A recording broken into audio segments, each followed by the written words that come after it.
Halo Bapak Ibu, sudah lapor SPT belum? Yuk segera lapor sebelum 31 Maret 2026. Video kali ini tentang cara lapor SPT PPH wajib pajak orang pribadi. Jika data lengkap dan pastinya jaringan lancar, maka kita hanya butuh waktu 5-10 menit untuk melaporkan SPT kita. Simak baik-baik ya.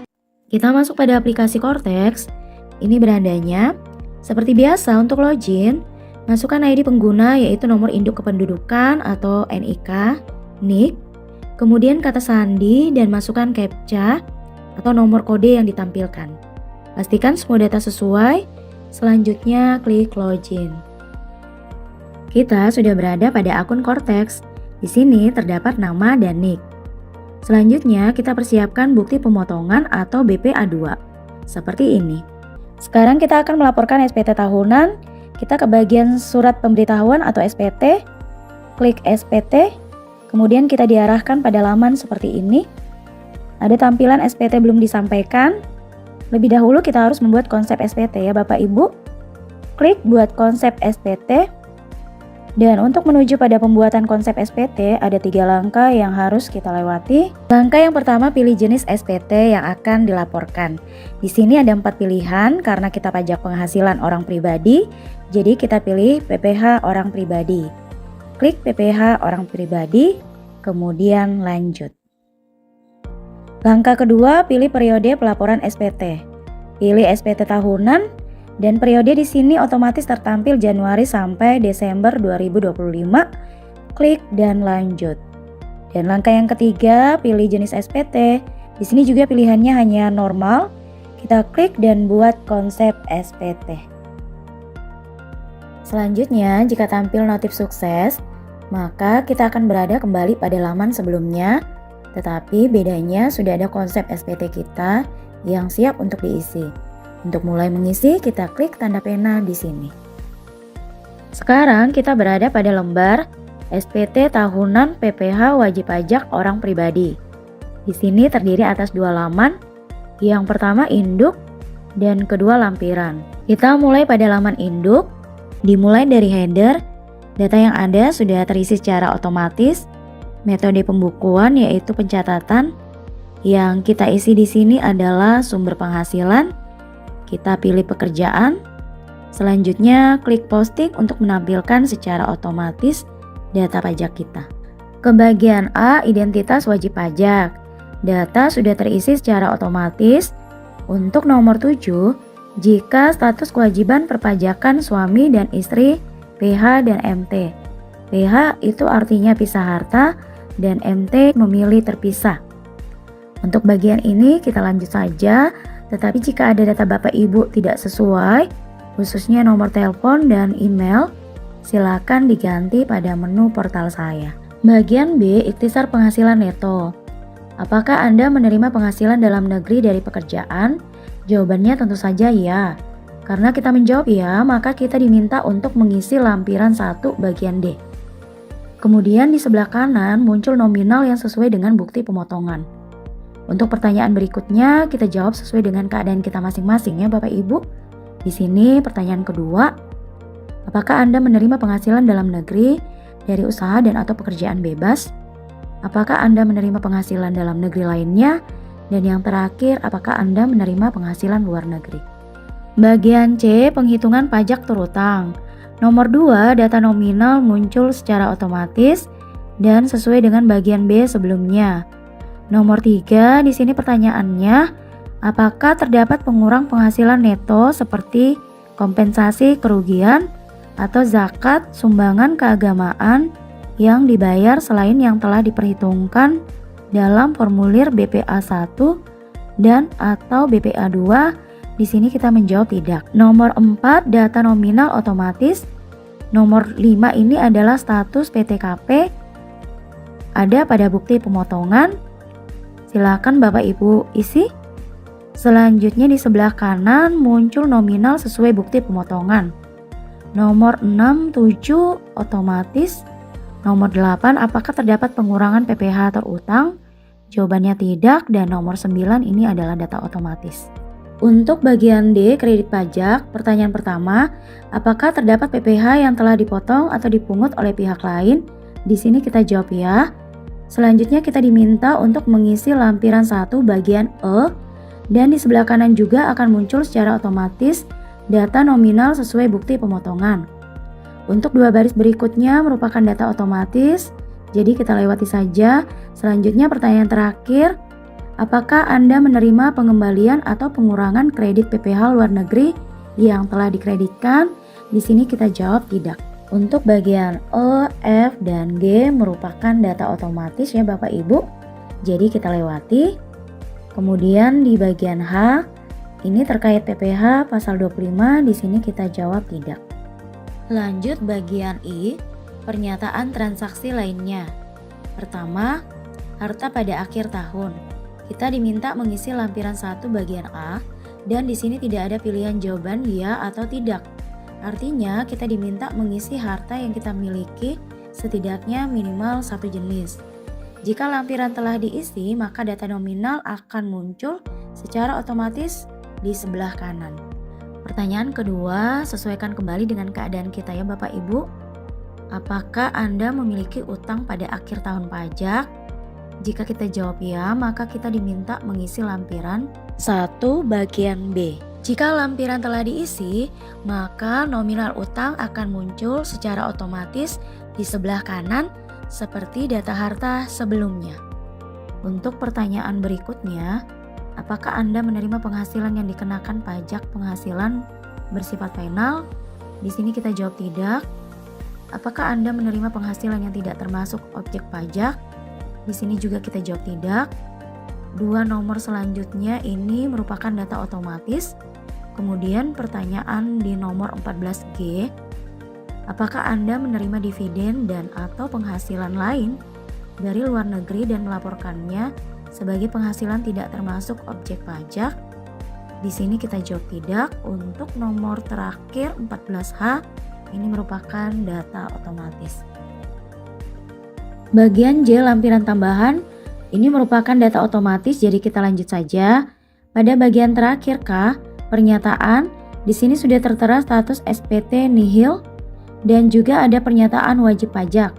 Kita klik tanda centang setelah yakin dan pastinya data pada lampiran telah diisi. Untuk bagian penandatanganan dan lain-lain ini merupakan data otomatis. Dan di sini kita boleh menyimpan konsep ya Bapak Ibu. Jika belum ingin melanjutkan pengisian pada laman lampiran, kita klik saja simpan konsep agar tidak hilang dan mengulang kembali dalam pengisian. Sekarang kita ke lampiran 1, kita klik L1. Di sini ada 5 bagian, yaitu lampiran harta, utang, anggota keluarga, penghasilan neto, dan daftar bukti pemotongan. Kita mulai mengisi bagian A, harta pada akhir tahun pajak. Karena SPT pajak tahun 2025 berarti harta yang dimiliki per Januari tahun 2026.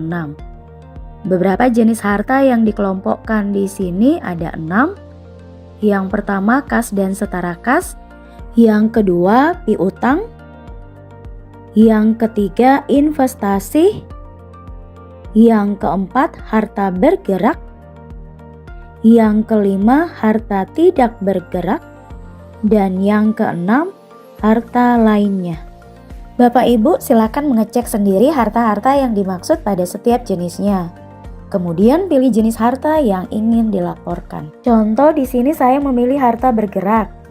Tetapi sebelumnya Bapak Ibu, jika data harta sudah ada tertera dari tahun sebelumnya dan harta tersebut masih kita miliki sampai saat ini, maka kita tidak perlu menambahkan lagi, kecuali ada harta baru yang ingin dilaporkan. Jadi misal di sini sudah ada data sepeda motor dan masih menjadi harta kita sekarang ini, maka kita tidak perlu menambahkan. Karena di sini tidak ada data yang ditemukan atau masih kosong, kita klik tambah, akan muncul data yang siap diisi. Baris kode akan muncul secara otomatis setelah kita mengisi tipe. Kita klik tipe, akan diberikan kategori yang termasuk harta bergerak. Kita isi lebih dahulu data-datanya. Di sini data yang harus kita isi: tipe, merek, nomor polisi, kepemilikan. Di sini ada 2 pilihan. Jika kita pilih atas nama sendiri, maka data NIK atau NPWP dan nama pemilik akan muncul secara otomatis. Kita lanjut isi tahun perolehan atau tahun pembelian, tahun kita memperoleh harta tersebut, harga perolehan atau harga beli, dan nilai saat ini atau nilai jual saat ini. Terakhir, keterangan di sini ada 2 pilihan, harta PPS dan investasi PPS. PPS adalah kepanjangan dari program pengungkapan sukarela. Jadi, harta PPS artinya harta yang kita miliki selama ini baru dilaporkan sekarang. Sedangkan harta investasi PPS adalah harta PPS yang tidak langsung dipakai, tapi diinvestasikan ke tempat tertentu yang ditentukan pemerintah. Jika harta yang bebas kita gunakan sehari-hari, berarti hanya termasuk harta PPS. Data sudah terisi semua, selanjutnya kita klik simpan. Bapak Ibu, karena data harta berupa motor telah berhasil dilampirkan di sini, maka pada data induk, nominal harta yang kita miliki akan tertera secara otomatis. Lanjut bagian B, utang pada akhir tahun. Sama seperti harta, artinya saldo utang terhitung per Januari 2026. Tidak ada data, kita klik tambah, kemudian muncul data yang siap diisi. Kode otomatis muncul setelah kita mengisi deskripsi. Pada deskripsi muncul pilihan nama hutang. Selanjutnya isi NIK, nama kreditur, pilih negara kreditur, tahun peminjaman, saldo atau sisa utang per Januari 2026 hingga pelunasan. Keterangan di sini pilihan hanya tersedia 1, kita klik, dan jika sudah terisi semua, klik simpan. Ke bagian D, penghasilan neto dalam negeri. Di sini data secara otomatis sudah ditampilkan berdasarkan bukti pemotongan. Data jumlah penghasilan neto sudah terlampir, tetapi jika tidak ada data di sini, Bapak Ibu silahkan mengisi. Caranya sama seperti bagian A dan B sebelumnya. Klik tambah, isi data yang diminta, nomor identitas pemberi kerja. Silakan lihat pada bukti pemotongan bagian C. Nama pemberi kerja akan muncul otomatis. Penghasilan bruto lihat pada bagian B1 nomor 9. Pengurang penghasilan lihat pada B2 nomor 13. Penghasilan neto akan muncul otomatis. Setelah itu klik simpan. Kita lanjut pada bagian akhir lampiran, yaitu bagian E. Daftar bukti pemotongan secara otomatis akan terlampir juga karena data telah tersimpan di akun Cortex kita. Kita geser ke kanan. Jumlah bagian E atau PPH yang dipotong telah terlampir. Bapak Ibu, data lampiran telah terisi semua. Kita kembali ke data induk. Data pada induk yang sebelumnya diminta untuk diisi pada lampiran telah tertera semua, yaitu pada bagian D, bagian E, bagian A, dan bagian B. Selanjutnya Bapak Ibu kita ke tahap akhir pelaporan SPT, yaitu bagian K, pernyataan. Di sini status SPT nihil. Data induk dan lampiran sudah lengkap semua. Untuk itu Bapak Ibu pada pernyataan wajib pajak kita klik centang. Sekarang kita siap untuk menyelesaikan laporan. Kita klik bayar dan lapor. Muncul notif sukses, kita tutup pemberitahuan. Kita siap menandatangani dokumen menggunakan tanda tangan digital dengan menginput kode sandi penandatanganan atau kode Passphrase yang telah kita buat pada saat mengajukan atau mengaktifasi kode otorisasi DJP. Selanjutnya, klik konfirmasi penandatanganan, muncul notif sukses. Kita berada di laman sebelumnya pada saat membuat konsep SPT. Di sini sudah ada laporan SPT tahun-tahun sebelumnya. Laporan SPT terbaru tentunya yang paling atas. Kita geser ke kanan untuk melihat data apa saja yang tertera. Klik simbol mata untuk melihat kembali konsep SPT yang telah terkunci. Kita kembali, lanjut klik simbol amplop hijau atau tanda terima agar pihak pajak mengirimkan kepada wajib pajak bukti penerimaan SPT melalui email yang tertera pada akun Cortex kita. Muncul notif sukses, bukti penerimaan telah terkirim. Kemudian klik simbol PDF untuk mengunduh dokumen dari konsep SPT yang telah kita isi data-datanya. Bentuknya seperti ini.